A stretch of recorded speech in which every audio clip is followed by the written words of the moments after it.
A lot of people have asked me how to make a save file in The Sims 4. So this is a step-by-step guide on how to do that. Now I should point out, if you are playing on PC, you are going to have a lot more options and a lot more control over your save file. You can still make a save file on console, but you're going to be more limited because you're not going to be able to install mods and you're not going to be able to share that save file with other people. That being said, if you are on PC, I recommend you download and install the mod MC Command Center, or MCCC, by Deaderpool. It's going to give you even more control over what you can do in the save file, and people who play your save file don't necessarily need to have MC Command Center installed themselves. You're going to have a lot more control over your Sims relationships and family trees and things like that if you have MC Command Center installed, and it just makes the whole process a lot easier. Again, if you're on console, I'm sorry you can't install this, but you can still make a save file. You're just not going to have as much control over it as you would if you could use MC Command Center. And to get started, all you need to do is hit the New Game button. The game is going to immediately put you into Create a Sim. If you want to create the first sim for your save file, you can do that right here and now, but I'm just going to randomize a sim. Here we go. Here's my randomized sim, just so I can show you how to make this save file. We're gonna hit start. Now, something you'll notice is that I have a lot of mods and custom content in my game. You don't have to have all of that in your game. In fact, it's probably better if you don't have a ton of mods installed when you start your save file, so that way you can go and play it later with whatever mods you do or don't want. And we'll start this save file in Spring, and we'll just place this sim down in Willow Creek in a starter home. There we are in, and the very first thing I want to do is edit my MC Command Center settings. So I'm going to have to buy a computer because the settings are managed from the computer. I'll just buy this cheap one here, and then I'll click on the computer and I'll go to MC Command Center.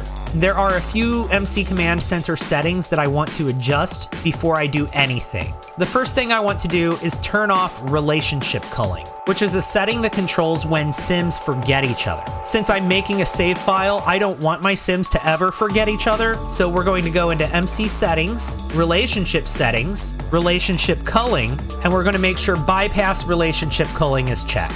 We're also going to go into MC Population Settings, and all of these that say %baby, %infant, %toddler, %child, these control Sims automatically spawning into the world. So we're going to come into all of these and change their value to 0. And once all of these % settings have been sent to 0, you're going to go back one level and go to the Neighborhood Stories setting.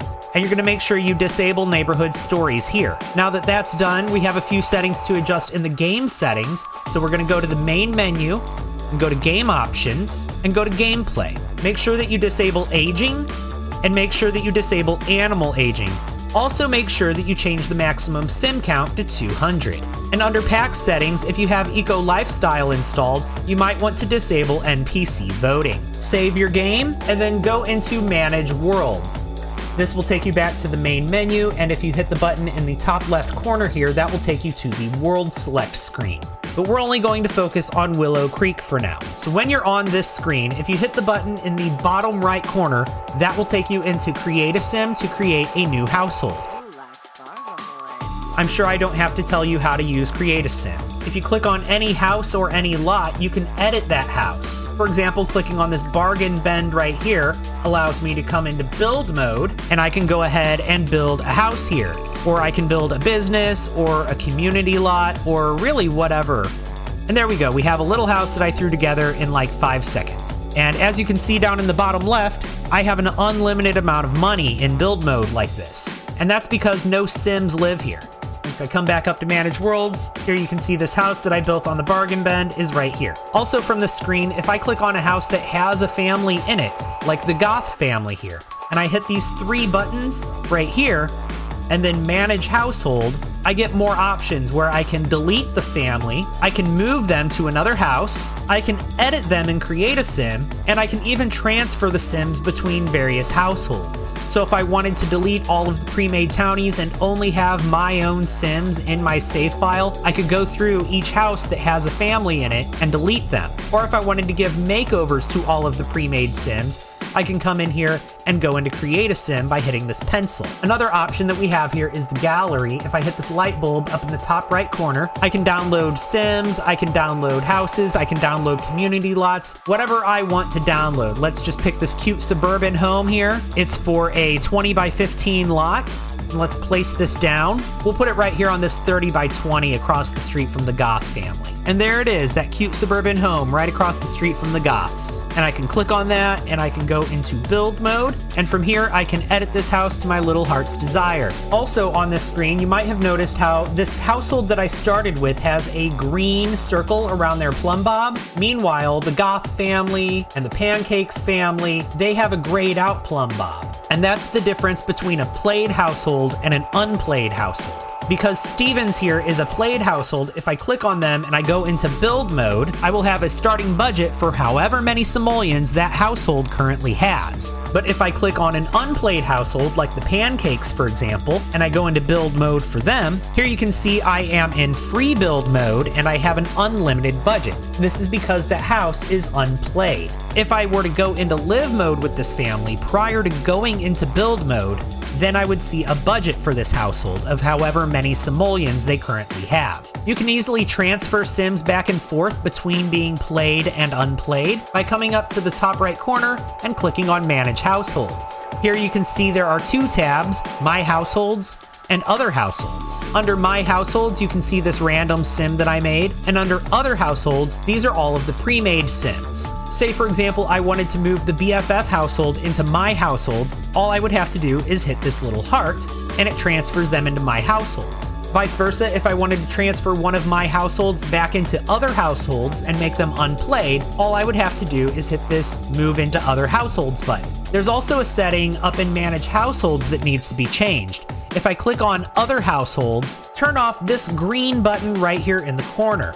This is the Neighborhood Stories control, and when it's enabled, it allows sims in this category to die in accidents, adopt or have children, rescue horses, adopt cats and dogs, move, change careers, and more. So make sure that you disable that for building your save file. Also, double check under My Households and make sure Neighborhood Stories is disabled there as well. If you have MC Command Center installed, there are some other things that you can maybe do that might benefit your save file. This starter sim right here, Lori Stevens, let's say I want her to be Eliza Pancake's sister. If I wanted to do this without using any mods, or if I wanted to do this on console, in order to make Lori into Eliza's sister, what I would have to do is put Lori and Eliza in the same household and then edit them in Create a Sim with the full edit mode cheat enabled so that I could change their relationship to make them sisters. But with MC Command Center installed, you don't need to do that. You can just click on your sim, you can go to MC Command Center, and you can scroll all the way down to the bottom to relationships. Add a relationship with a sim. We're going to scroll down until we find Eliza Pancakes, and we're going to go ahead and make them sisters. So now when I look at Lori Stevens' family tree, you'll see that Eliza Pancakes is her sister. MC Command Center also comes in very handy for if you want to age sims up or age sims down, or even killing a sim or making a sim into a ghost for whatever reason. One thing that happens to me sometimes when I'm building save files is sometimes sims will have unexpected babies, even though I've went through all of the settings and told them not to, and sometimes I will go into MC Command Center and just delete those. While you're building your save file, I do recommend spending as little time as possible in live mode, because while you're in live mode, things are going to happen. And not all of those things are things that you necessarily want to happen. I'm talking about things like self-discovery traits, or job promotions, or sims developing relationships that you might not want them to develop. Also, time in-game passes while you're in live mode. Once your save file is done, or you've got it to a point to where you actually want to play in it, maybe a legacy challenge, or you just want to play the game, you should make a copy of your save file. And you do this from the game menu, Save As, and you just create a new save file. And then go back to the main menu and make sure that you're playing in your copy of your save file, not in the base save file. At this point, you could also re-enable Neighborhood Stories and aging and things like that for your gameplay. But there you have it. That is the basics for making a save file in The Sims 4. Thank you so much for watching, and I'll see you in the next one.